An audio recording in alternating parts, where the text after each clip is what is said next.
Quiero hablarles esta mañana de un tema que he titulado El pueblo escogido de Dios. El pueblo escogido de Dios. Y nos preguntamos hoy en día si Israel sigue siendo el pueblo escogido de Dios o quizá el Señor lo ha desechado. Si nosotros como iglesia somos el pueblo escogido por Dios o si también lo es Israel. En estos días que tanto hemos escuchado, ¿verdad? Y leído acerca de Israel y lo que está pasando allá con él y con sus vecinos. Y los cristianos debemos hacer una lectura de ese panorama, no desde el punto de vista político, social o económico o religioso, sino a la luz de la palabra de Dios. Cuando uno empieza a leer la Biblia, sabemos que desde el Génesis se cuenta la historia del pueblo de Israel, ¿cierto? Desde Abraham, cómo nació este pueblo hebreo, y básicamente la historia toda del Antiguo Testamento se basa en la historia de la nación de Israel. Es más, a Dios se le conoce como el Dios de Israel. Ese es el Dios que adoramos, ¿cierto? El Dios de Israel. Obviamente el Dios nuestro también. Y Jesús fue israelita, judío. Todos los discípulos, los apóstoles también lo fueron. Y la iglesia comenzó con solo judíos. De hecho, ellos pensaban que la salvación era solo para ellos y no querían predicarle el evangelio a nadie más. Pero luego entendimos que el evangelio era para toda nación, para toda persona, como el Señor lo había anunciado. Entonces, la Biblia realmente es un libro que cuenta la historia de un pueblo, el pueblo de Israel, y lo conocemos como el pueblo de Dios. Pero ¿cómo está el panorama ahora y cómo están las promesas de Dios hasta el tiempo de hoy? Y quiero que nos detengamos en la mañana de hoy a estudiar lo que el apóstol Pablo, también israelita, de la tribu de Benjamín, él escribe a los romanos en el capítulo 9, 10 y 11 de la carta a los romanos, refiriéndose a la nación de Israel, a la elección de ese pueblo, a las promesas que Dios tiene para ese pueblo y también cómo nos relacionamos nosotros como iglesia dentro de esas promesas que Dios ha hecho. Y el eterno Dios en el cual creemos y los propósitos que tiene con la nación de Israel, pero también con nosotros como la iglesia del Señor. Entonces los quiero invitar a leer en el capítulo 9 de la carta de Pablo a los romanos, en la versión nueva traducción viviente, que va a estar en la pantalla, y que todos podamos leer unos versículos allí. Vamos a hacer referencia a los 3 capítulos, pero para sintonizarnos vamos a leer estos primeros 16 versículos. ¿Están conmigo? Vamos a ponernos en pie y leemos juntos en voz alta la palabra del Señor. Dice así el apóstol Pablo: con Cristo de testigo hablo con toda veracidad. Mi conciencia y el Espíritu Santo lo confirman. Tengo el corazón lleno de amarga tristeza e infinito dolor por mi pueblo, mis hermanos judíos. Yo estaría dispuesto a vivir bajo maldición para siempre, separado de Cristo, si eso pudiera salvarlos. Ellos son el pueblo de Israel, elegidos para ser los hijos adoptivos de Dios. Él les reveló su gloria, hizo pactos con ellos y les entregó su ley, les dio el privilegio de adorarlo y de recibir sus promesas maravillosas. Abraham, Isaac y Jacob son antepasados de los israelitas y Cristo mismo era israelita en cuanto a su naturaleza humana. Y Él es Dios, el que reina sobre todas las cosas y es digno de eterna alabanza. Amén. Ahora bien, ¿acaso Dios no cumplió su promesa a Israel? No, porque no todos los que nacen en la nación de Israel son en verdad miembros del pueblo de Dios. Ser descendientes de Abraham no los hace verdaderos hijos de Abraham, pues las Escrituras dicen: Isaac es el hijo mediante el cual procederán tus descendientes, aunque Abraham también tuvo otros hijos. Eso significa que no todos los descendientes naturales de Abraham son necesariamente hijos de Dios. Solo los hijos de la promesa son considerados hijos de Abraham, pues Dios había prometido: volveré dentro de 1 año y Sara tendrá un hijo.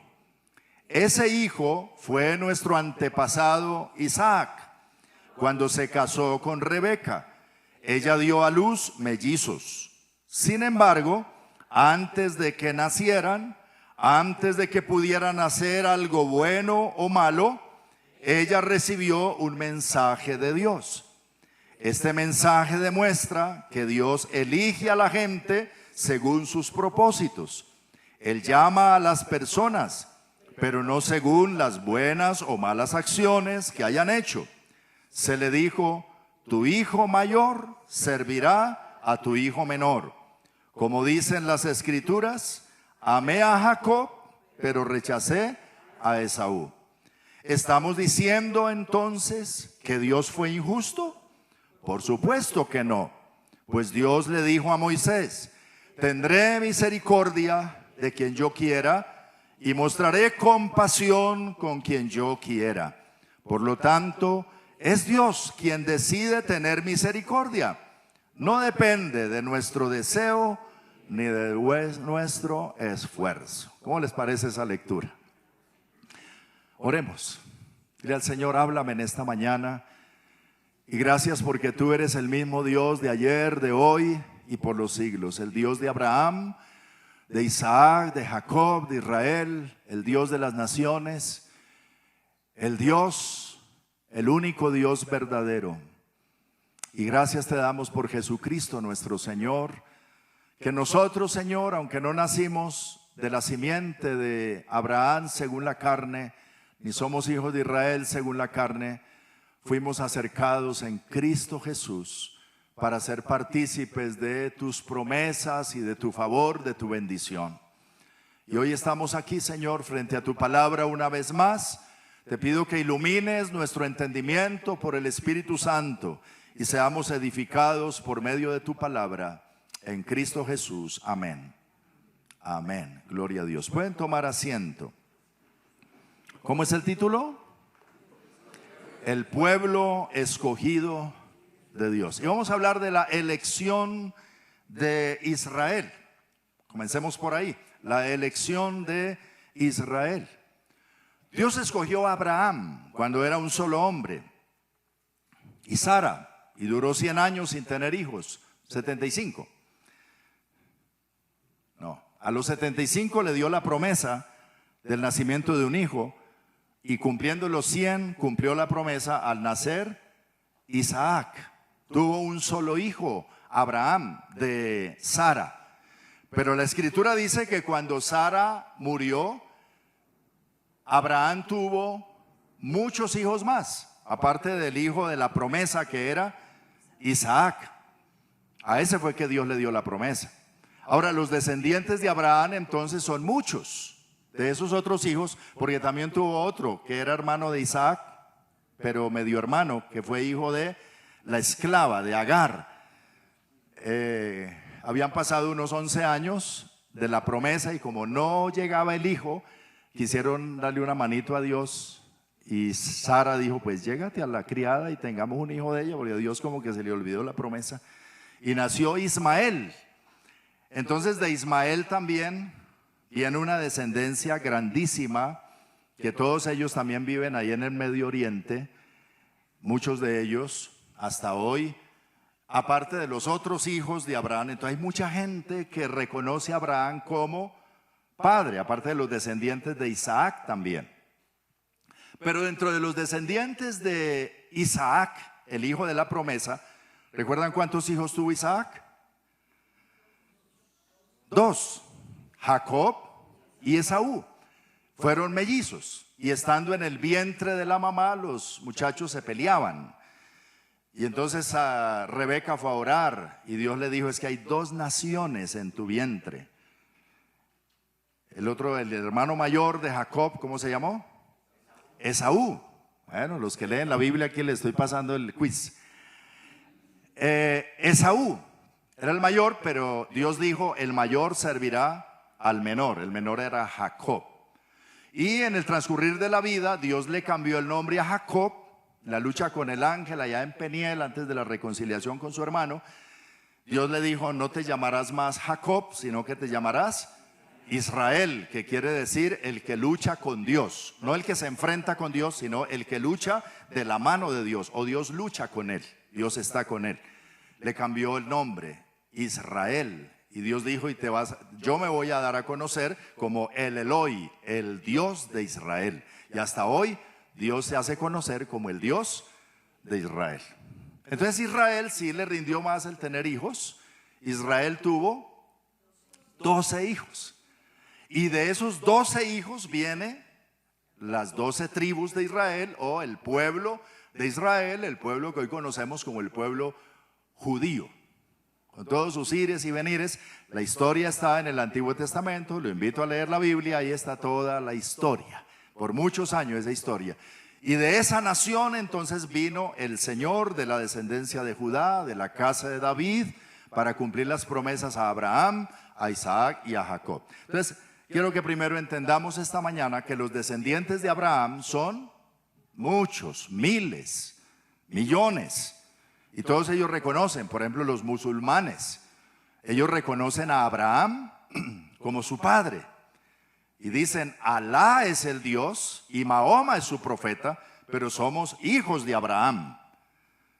Ellos dicen que en Sión, en Jerusalén, es el monte ahí en Moriab, donde Abraham ofreció a su hijo Ismael, no a su hijo Isaac. Bueno, tienen otros pensamientos al respecto. Tienen como manual de su religión no la Biblia, sino el Corán. Y es una religión poderosa en el mundo. De las tres religiones más grandes en la tierra son el cristianismo, los musulmanes y los judíos. ¿Ya? El judaísmo, el islamismo, que son los mismos musulmanes, y el cristianismo. Y todos miramos a Jerusalén con mucho amor porque ahí se desarrolló la historia. Ahí está la iglesia del Santo Sepulcro de la Iglesia Católica en Jerusalén. Está la del Domo, la de los musulmanes, la Roca. Y está el Muro de los Lamentos como recuerdo del templo de Jerusalén, el famoso templo de los judíos que esperan ser reconstruido. Y todas las miradas están hacia Jerusalén. La descendencia de Abraham, numerosa. Pero Dios, de todos los descendientes de Abraham, ¿a quién escogió? A Isaac. A Isaac. Y de los dos hijos de Isaac, ¿a quién escogió? A Jacob. De esas 12 tribus, el pueblo de Israel. Entonces por eso la Biblia, y Pablo lo está diciendo acá, que el mismo Jesús es israelita. Pero esta elección de Israel ocurrió antes que naciera Jacob, porque desde que estaba en el vientre Dios dijo: a Jacob amé y a Esaú a un lado. Y uno dice: carambas, no habían hecho nada ni bueno ni malo, pero Dios escogió. Así es que hace Dios. A veces pensamos que Dios como que escoge a los buenos. No, es que no hay bueno ni un uno. Si a bueno no vamos, no hay de qué escoger. Pero Dios escoge en su misericordia y conforme a sus propósitos y por su gracia. La elección no fue por obras, sino por llamamiento divino. O sea, ¿qué culpa? Si Dios lo escoge a uno, pues Él escogió, arréglese con Él, ¿verdad? ¿Cuántos aquí ya reconocen que ustedes también son escogidos de Dios? Y sí, ¿por qué yo y por qué no aquel? Pues dele gracias que está usted, ¿cierto? Pero es que Dios es injusto. No, Él es Dios, Él es soberano, Él tiene derecho a escoger y hacer como Él quiere. O le dirá el barro al alfarero, ¿qué haces? A veces desafiamos a Dios y queremos como ser más altos que Dios, ¿verdad? Pero Él es soberano y en su gracia y en su favor y su misericordia nos escogió, y así fue que escogió también a Israel. La elección fue conforme al propósito de Dios. Eso es lo que está diciendo aquí el versículo 11 en Romanos capítulo 9, si lo volvemos a leer, el versículo 11.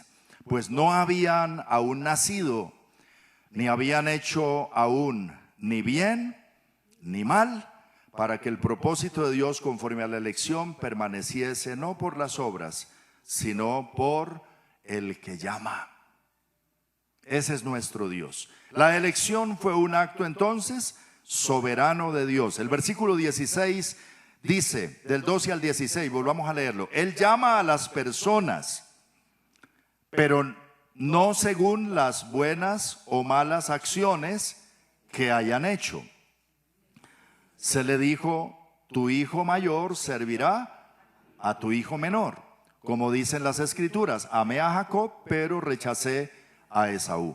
¿Estamos diciendo entonces que Dios fue injusto? Por supuesto que no. Pues Dios le dijo a Moisés, tendré misericordia de quien yo quiera y mostraré compasión con quien yo quiera. Por lo tanto, es Dios quien decide tener misericordia. No depende de nuestro deseo, ni de nuestro esfuerzo, ni de nuestras obras.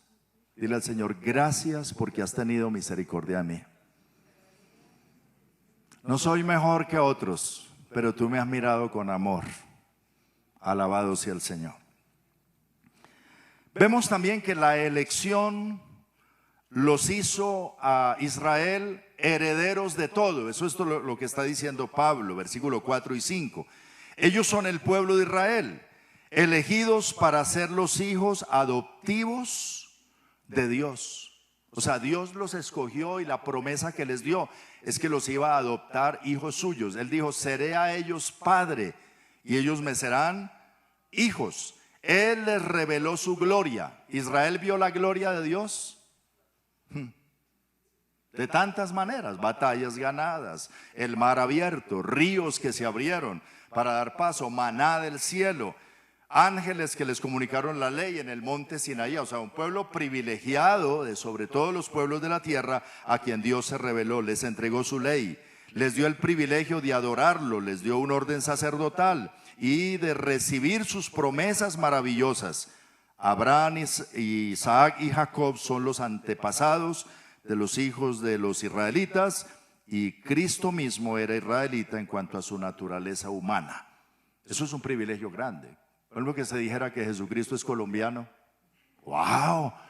¿Y qué es de Boyacá? ¡Wow! ¿Y qué es de mi pueblo? ¡Wow! No se puede decir eso. Pero sí, pues para ellos es un gran privilegio. Es decir, nació aquí, nació en Belén, es nuestro, es de Israel. Y además cuando vino dijo, yo soy enviado solo a las ovejas perdidas de la casa de Israel. Y ellos se sentían, sacaban pecho. Pero los principales no lo recibieron. El que reina sobre todas las cosas es israelita. Pero la elección de Israel los conducía a Cristo. La idea era que todos los profetas señalaran a Cristo, anunciaran al Mesías, y que cuando viniera el cumplimiento del tiempo y apareciera, los primeros que debían recibirlo eran ellos. Pero no lo entendieron, no le conocieron. Cuando llegó el Señor, no lo entendieron. Tristemente fue así. Como dice el apóstol Juan, a los suyos vino y los suyos no le recibieron. Leamos en Romanos 10, 1 al 4. Dice, amados hermanos, el profundo deseo de mi corazón y mi oración a Dios, dice Pablo, es que los israelitas lleguen a ser salvos. Romanos 10, 1 al 4. Yo sé que ellos tienen un gran entusiasmo por Dios, pero es un fervor mal encausado. Pues no entienden la forma en que Dios hace justas a las personas ante Él. Se niegan a aceptar el modo de Dios y en cambio se aferran a su propio modo de hacerse justos ante Él, tratando de cumplir la ley. Sin embargo, Cristo ya cumplió el propósito por el cual se entregó la ley. Como resultado, todos los que creen en Cristo son hechos justos a los ojos de Dios. El rechazo de Israel entonces hacia Cristo abrió una oportunidad de salvación a las demás naciones, a quienes ellos llamaban gentiles, para nosotros los gentiles. Juan 1, 11 y 12 dice así: vino a los de su propio pueblo y hasta ellos lo rechazaron. Léalo conmigo. Pero a todos los que creyeron en Él y lo recibieron, les dio el derecho de llegar a ser hijos de Dios. Pero la promesa primeramente era para ellos. Como ellos lo rechazaron, se abrió la oportunidad para que todo aquel de cualquier nación que lo reciba sea hijo de Dios. En Romanos 11, 11 dice: ¿acaso el pueblo de Dios tropezó y cayó sin posibilidad de recuperarse? De ninguna manera. El pueblo fue desobediente. Por eso Dios puso la salvación al alcance de los gentiles. Sin embargo, Él quería que su propio pueblo sintiera celos y la reclamara para sí. Mira lo que Dios está haciendo con estos gentiles, y eso era para nosotros. Y por eso Pablo, donde quiera que iba, aunque él era el apóstol a los gentiles, donde quiera que iba, lo primero que hacía era buscar la sinagoga de los judíos y meterse allá a predicarles a ellos primero. Y de allá salía apedreado. Aunque rechazaron a Cristo, quedó un remanente que sí lo recibió. Pablo escribe de eso en Romanos 11, 1 al 6. Vamos a leer. Hoy vamos a leer mucho, pero a eso vinimos, ¿verdad? A leer la palabra y a escuchar la palabra de Dios. Habla por sí sola. 11 del 1 al 6 de Romanos. Entonces pregunto, lean conmigo: ¿acaso Dios ha rechazado a su propio pueblo, la nación de Israel? Por supuesto que no. Yo mismo soy israelita, descendiente de Abraham y miembro de la tribu de Benjamín. No, Dios no ha rechazado a su propio pueblo, al cual eligió desde el principio. ¿Se dan cuenta de lo que dicen las escrituras sobre el tema? El profeta Elías se quejó del pueblo de Israel ante Dios y dijo: Señor, han matado a tus profetas y derribaron tus altares. Yo soy el único que queda con vida y ahora me buscan para matarme a mí también. Y recuerden la respuesta de Dios. Él dijo: no, tengo a 7,000 más que nunca se han inclinado ante Baal. Lo mismo sucede hoy, porque unos cuantos del pueblo de Israel han permanecido fieles por la gracia de Dios, es decir, por su bondad inmerecida al elegirlos. Y como es mediante la bondad de Dios, entonces no es por medio de buenas acciones, pues en ese caso la gracia de Dios no sería lo que realmente es: gratuita e inmerecida. Dios siempre tendrá su remanente y hasta hoy ahí lo tiene. Ahora, ese remanente de judíos fieles al Señor no son los cristianos por ahí judaizantes, gentiles, que quieren hacerse judíos a su manera. No, estamos hablando de judíos de sangre, que reconocen al Mesías, a Cristo, y que hay un remanente. Pero no hay judíos cristianos. Sí, el Señor te diría: he reservado unos cuantos miles y muchos que sí me han recibido y que han nacido de nuevo. Ahora, debemos entender también que Dios le prometió a Israel la tierra de Canaán, bien delimitada, por cierto. Eso estaba dentro de la promesa desde los días de Abraham. Leámoslo en Deuteronomio 34, versículo 1 al 4. Al momento de morir Moisés en el monte Nebo, que queda al oriente de Jericó. No tengo el mapa, pero está Jerusalén. Hay un descenso al valle del río Jordán hacia el oriente, y luego se levanta una montaña grandísima, el monte Nebo, y desde ahí se puede divisar Jerusalén y toda la tierra hasta el mar Mediterráneo. O sea, wow, toda esa región desde ahí se puede ver. Dios llevó a Moisés allá porque Dios no le permitió a Moisés entrar a la tierra prometida, pero lo subió allá al día de su muerte. Y mira esto, Deuteronomio, ¿qué les dije? 34, 1 al 4, dice así: entonces Moisés se dirigió al monte Nebo, no los escucho, desde las llanuras de Moab, subió a la cumbre del monte Pisga, que está frente a Jericó. Y el Señor le mostró todo el territorio, desde Galaad hasta tan lejos como Dan, toda la tierra de Neftalí, la tierra de Efraín y de Manasés, toda la tierra de Judá que se extiende hasta el mar Mediterráneo, el Negev y el valle del Jordán, junto con Jericó, la ciudad de las palmeras, hasta Zoar. Entonces el Señor le dijo a Moisés: esta es la tierra que le prometí bajo juramento a Abraham, a Isaac y a Jacob, cuando dije: la daré a tus descendientes. Ahora te he permitido verla con tus propios ojos, pero no entrarás en ella. Muérete aquí. Y ahí se murió.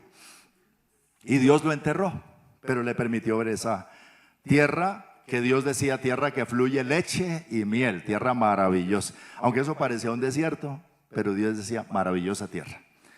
Y es maravillosa. ¿Sabes por qué toda esa tierra es maravillosa?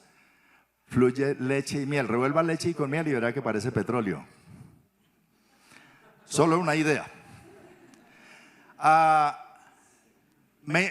Veo aquí en la promesa, en lo que Dios le está diciendo a Moisés, dice: esta es la tierra que yo le prometí. ¿A quién? No, lea el texto. A Abraham. Pero también se la prometí a Isaac, no a Ismael, ni a los otros hijos de Cetura, a Isaac. Y se la prometí no a Esaú, sino a Jacob, o sea, la tierra para Israel, para la nación de Israel. Esta es la tierra. Y se la limitó desde el mar Mediterráneo hasta los límites de la llanura del Jordán y hacia arriba toda la tierra. Mucha de lo que hoy en día Israel posee. Entonces Dios les entregó esa tierra, la leemos en la historia del Antiguo Testamento. La conquistaron por orden de Dios y se establecieron allí. Solo que ellos pecaron contra Dios y entonces Dios les dijo: les voy a sacar de esa tierra bonita, y se van a Babilonia y a Siria como esclavos. Y se fueron en cautiverio. En el año 597 antes de Cristo se dio el exilio y Jerusalén fue destruida y consumida a fuego, y el templo destruido. Y bueno, los extranjeros se tomaron esa tierra y fueron ellos a Babilonia. Allá se desarrolla el libro del profeta Daniel, ¿verdad? En Babilonia. Pero en el año 538 estuvieron de regreso otra vez por orden de Dios, que usó al emperador persa Ciro para dar un decreto y permitirles volver y ayudarles a reconstruir otra vez el templo de Salomón, que ya lo habían destruido en ese exilio. Y se establecen allí y pasan 500 años hasta la venida de Cristo. Cuando Cristo llegó, Israel estaba ahí en su tierra, habían edificado el templo, estaban recuperándose como nación, llevaban 500 años de historia. Nace el Señor, pero como rechazaron al Señor y lo crucificaron y le dijeron a Pilato: su sangre sea sobre nuestras cabezas y sobre las cabezas de nuestros hijos. Ah, bueno, tenga para que lleve. En el año 70 después de Cristo, unos 40 años después de la muerte de Cristo, los romanos invadieron Jerusalén, destruyeron Jerusalén, incendiaron el templo, destruyeron el templo. Jesús lo había advertido: no quedará piedra sobre piedra. Y se fueron a la diáspora, quedaron esparcidos por todo el mundo y dejaron de ser nación desde el año 70 después de Cristo hasta 1948. ¡Wow! 1878 años. Pero ¿qué son 2000 años para Dios, que es eterno? 2 días. Porque para Él un día es como 1000 años y 1000 años como un día. Un día como 1000 años, 1000 años como un día. Sí. Entonces, 1948, Dios permite que de nuevo se le reconozca a Israel como nación y que vuelva a establecerse en ese pedazo de tierra. ¿Por qué? Porque como Dios le dijo a Moisés, esta es la tierra que yo le prometí a Abraham, a Isaac y a Jacob, que se la daría. Mírala, esta es la tierra, y lo hizo bajo juramento. Tremendo. En la carta a los Hebreos dice, para que por dos cosas inmutables en las cuales es imposible que Dios mienta, se cumpla su palabra. Dios no necesita jurarle a nadie. Uno jura y la gente dice, juro, por ahí dicen, juro algunos por Dios, juro por mi madre, juro por mi abuela, juro. Bueno, algunos juran por cualquier cosa. Pero Dios dice, no teniendo nadie más arriba por quien jurar, juró por sí mismo que lo haría. Dice, esta es la tierra que juré que les daría. Y como Dios juró, 1948, ahí están. Hoy en día, todos los demás hijos de Abraham, alrededor, y desde 1948, los quieren desaparecer de ahí. Pero ¿qué pasa? Que no se puede. ¿Por qué? Porque Dios juró.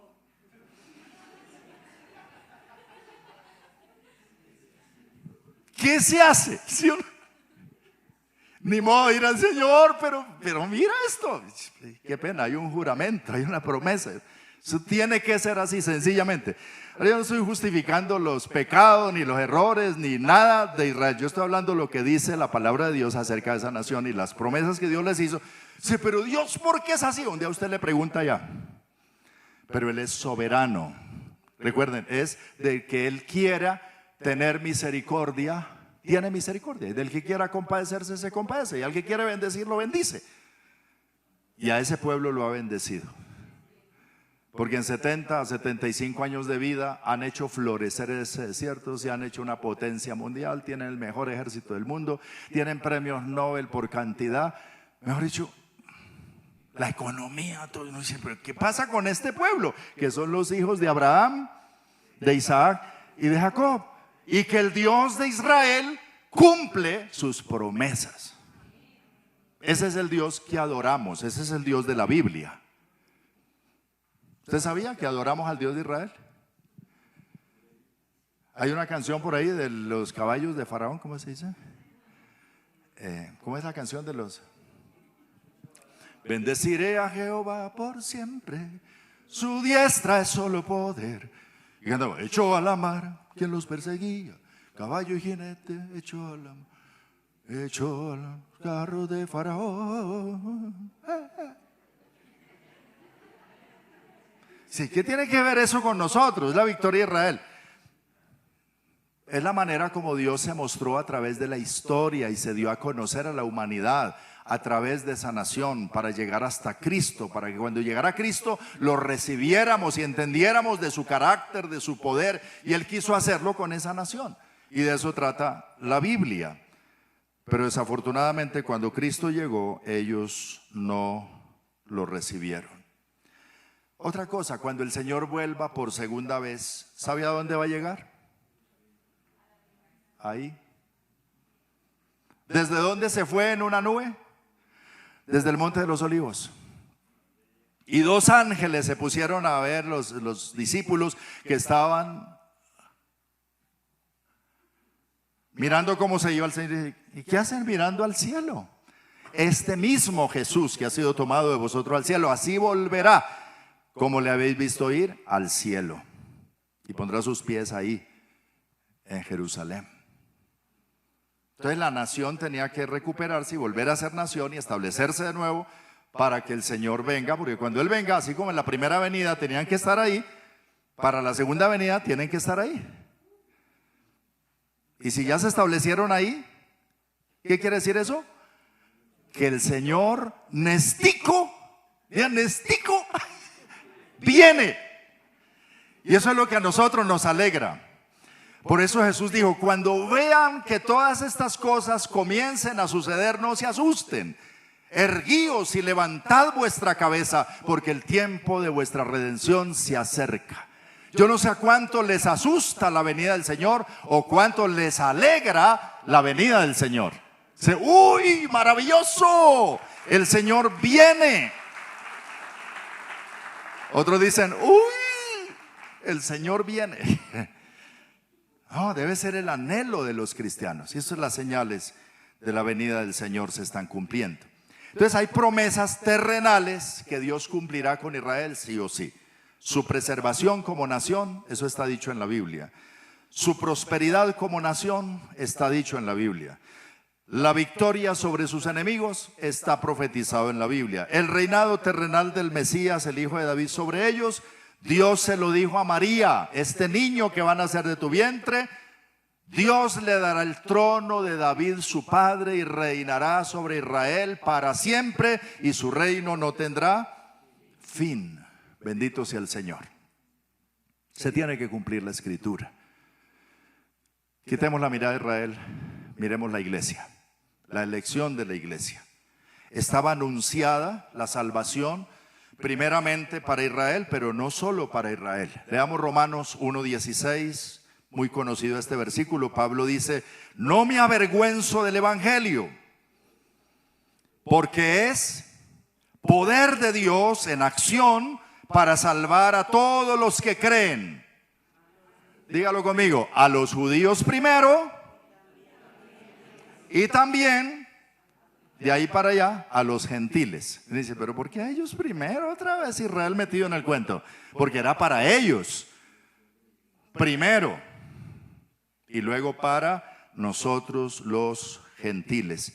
Estaba anunciada la salvación para todo el mundo. Leamos Romanos 9:23 al 26, dice: lo hace para que las riquezas de su gloria brillen con mucha más intensidad sobre aquellos a quienes les tiene misericordia, los que preparó de antemano para gloria, y nosotros estamos entre los que Él eligió. ¿Cuántos dicen gloria a Dios? Ya sea del grupo de los judíos o de los gentiles. Con respecto a los gentiles, Dios dice en la profecía de Oseas: a los que no eran mi pueblo, ahora los llamaré mi pueblo, y amaré a los que antes no amaba. Y también dice: en el lugar donde se les dijo, ustedes no son mi pueblo, allí serán llamados hijos del Dios viviente. Y por eso estamos aquí. ¿Cuántos dicen gloria a Dios? ¡Wow! Eso es para nosotros. Sí, déle ese aplauso al Señor.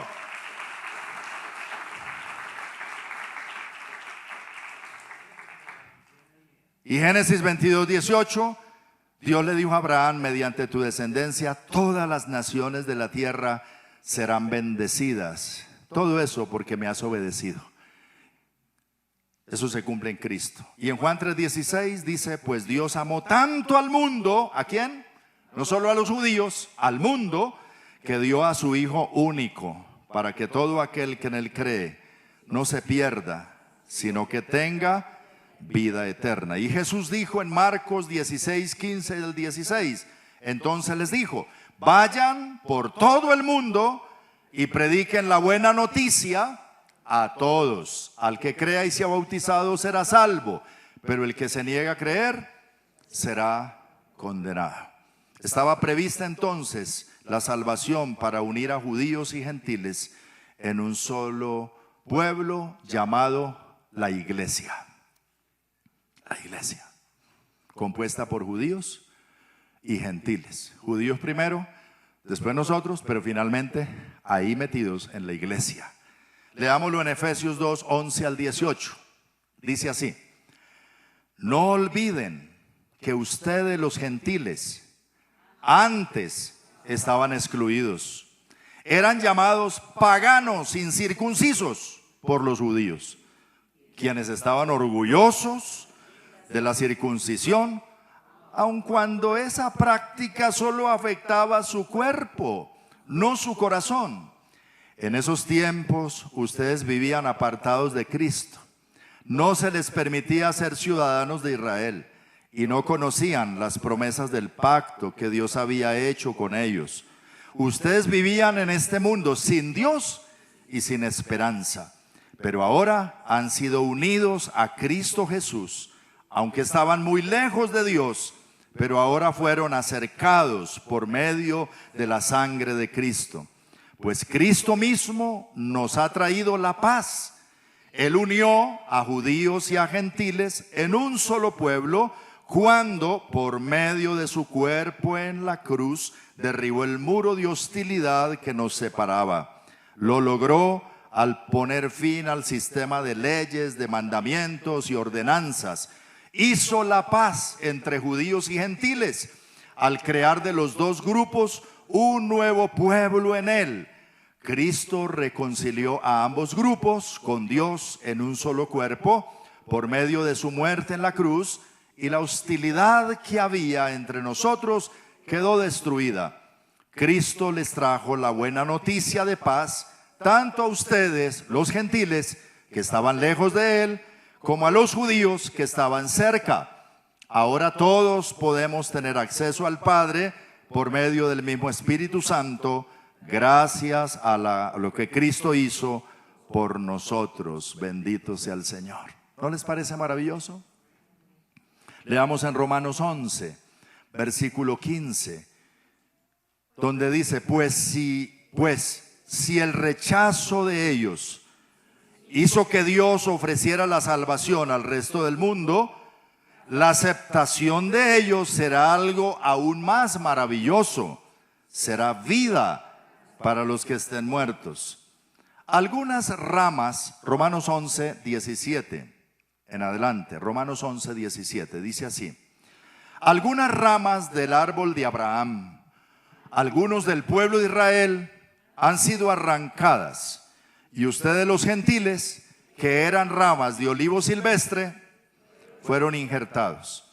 Así que ahora ustedes también reciben la bendición que Dios prometió a Abraham y a sus hijos, con lo cual comparten con ellos el alimento nutritivo que viene de la raíz del olivo especial de Dios.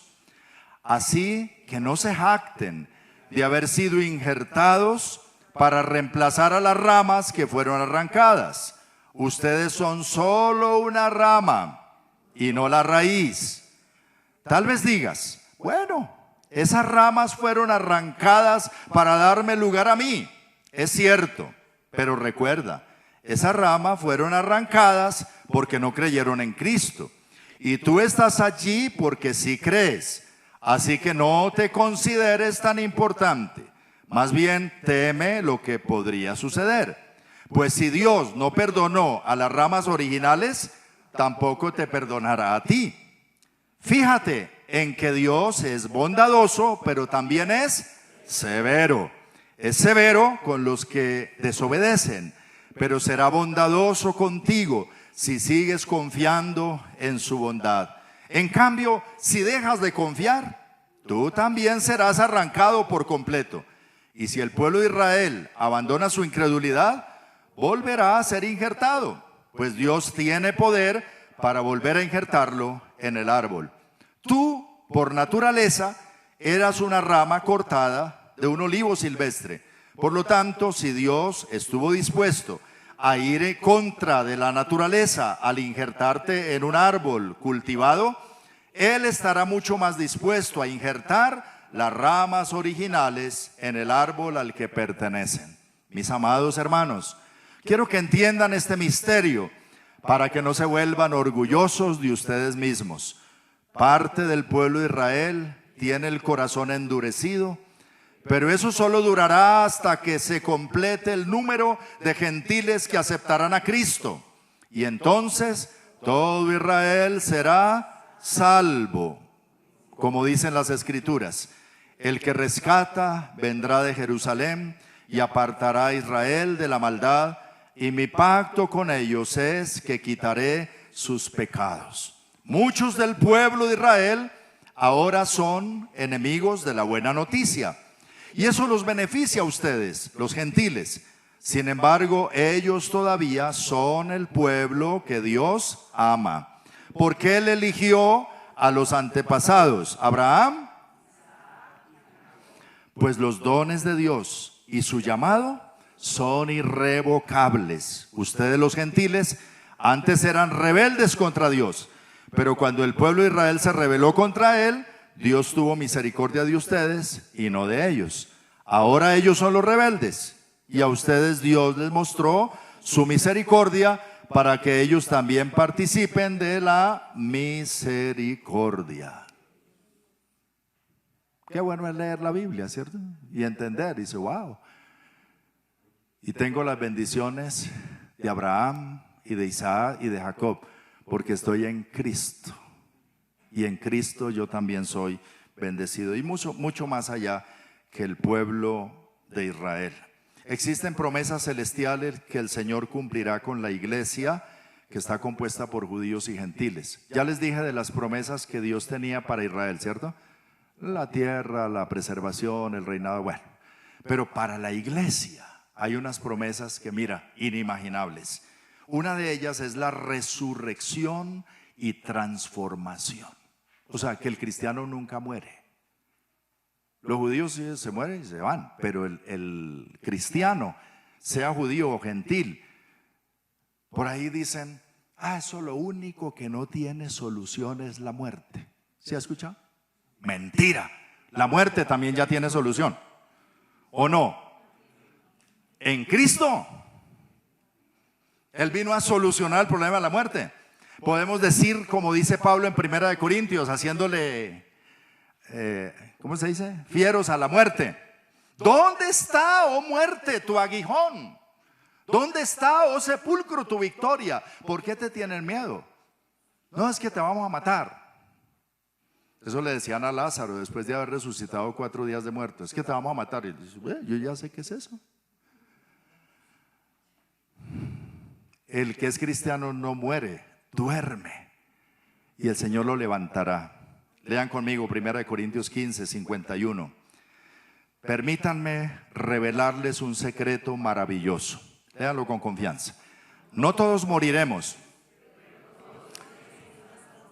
Sucederá en un instante, en un abrir y cerrar de ojos, cuando se toque la trompeta final. Pues cuando se suene la trompeta, los que hayan muerto resucitarán para vivir por siempre. Y nosotros, los que estemos vivos, también seremos transformados. Pues nuestros cuerpos mortales tienen que ser transformados en cuerpos que nunca morirán.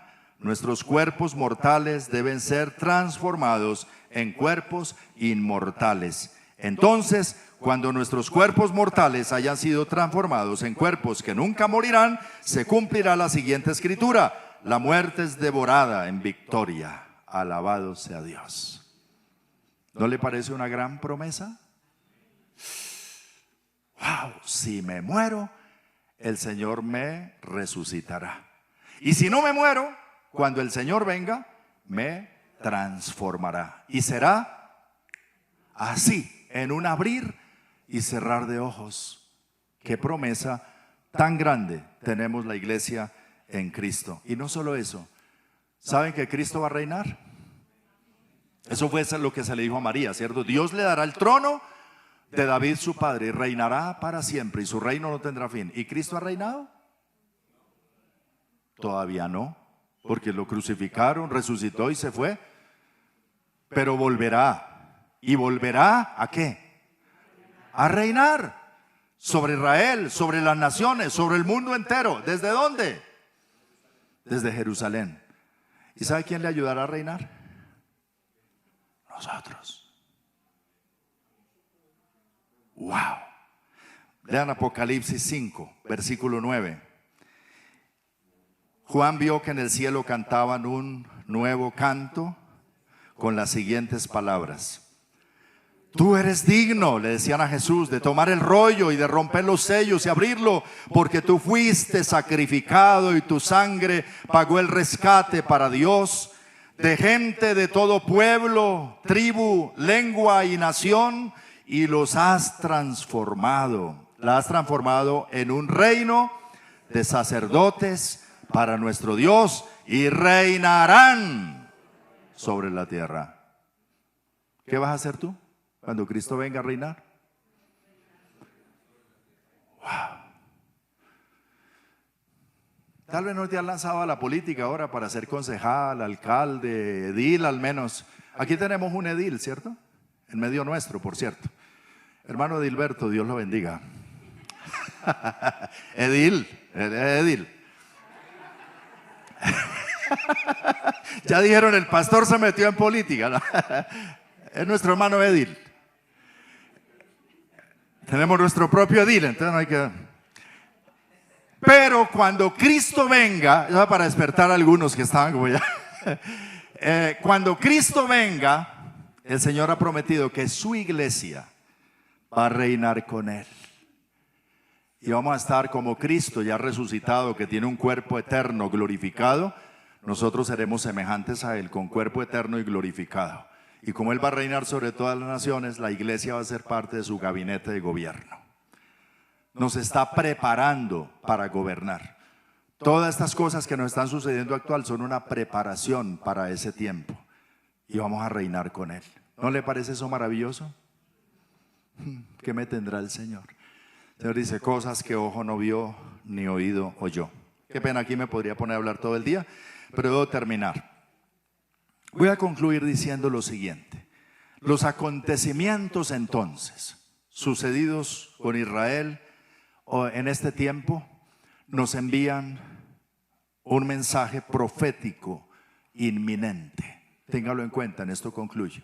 Número 1, estamos viviendo los últimos tiempos antes de la venida del Señor. Todo esto que está pasando ahora en el Medio Oriente nos anuncia, Cristo viene ya, viene pronto. Hay que estar preparado.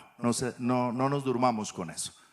Número 2, la venida, la venida de nuestro Señor está cerca, pero debemos afirmar nuestros corazones en la gracia y predicar el Evangelio, porque el tiempo de la salvación y de la gracia va hasta que Cristo venga.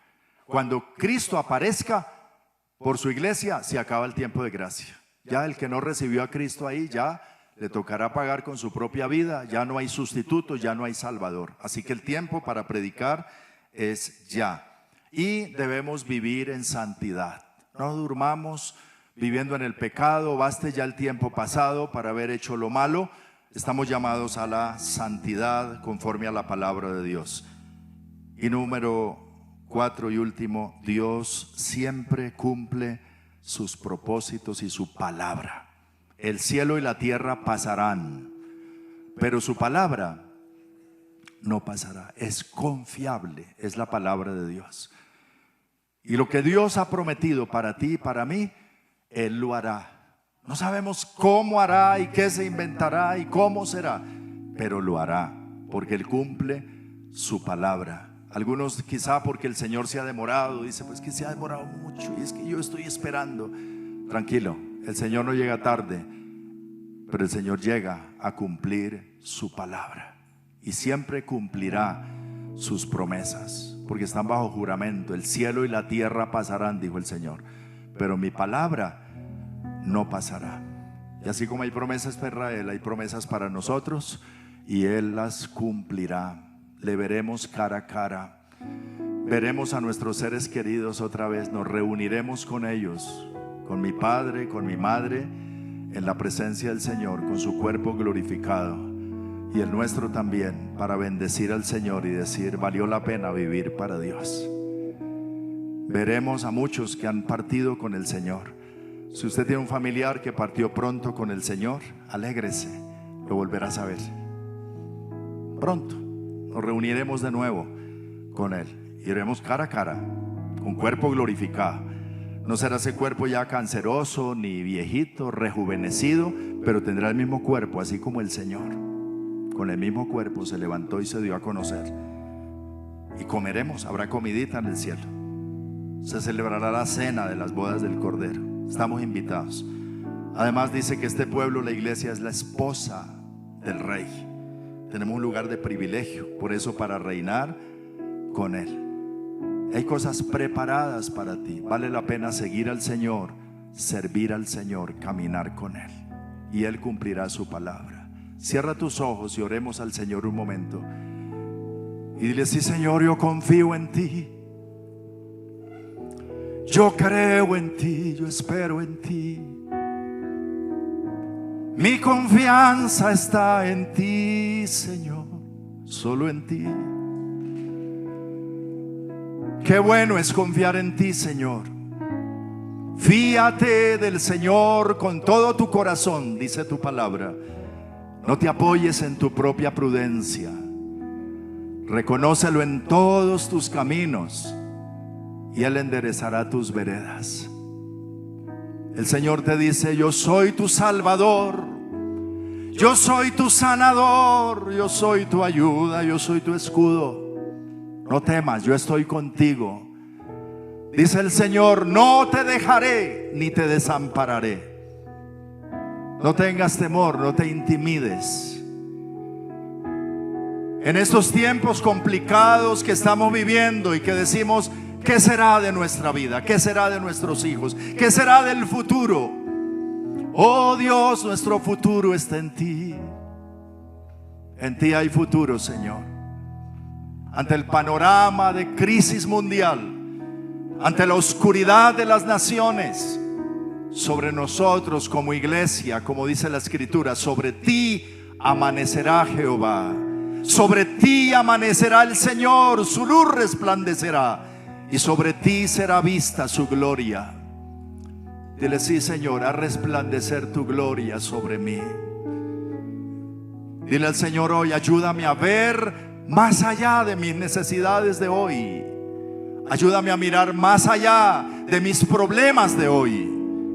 Ayúdame a ver más allá de esta vida presente, más allá de esos problemas que me agobian. Hoy, a la luz de tu palabra, puedo ver desde tu perspectiva y decir: verdaderamente tú eres grande, tú eres maravilloso, tú eres fiel y tú eres mi Padre, Dios. Si hay algún pecado que confesarle al Señor, si necesitas acercarte a Él, vuelve a Él hoy y dile: Señor, perdona mis pecados. Señor, límpiame con tu sangre de todo pecado. Santifícame. Ayúdame a estar preparado para tu venida. Ayúdame a estar preparado si debo morir un día de estos e ir a tu presencia. Pero aunque yo muriera, tu palabra seguirá cumpliéndose en mí, y lo que dice tu palabra para tu iglesia así es. Como lo que dice para Israel también, tú lo has sostenido hasta hoy. Oh Señor, gracias, gracias, gracias.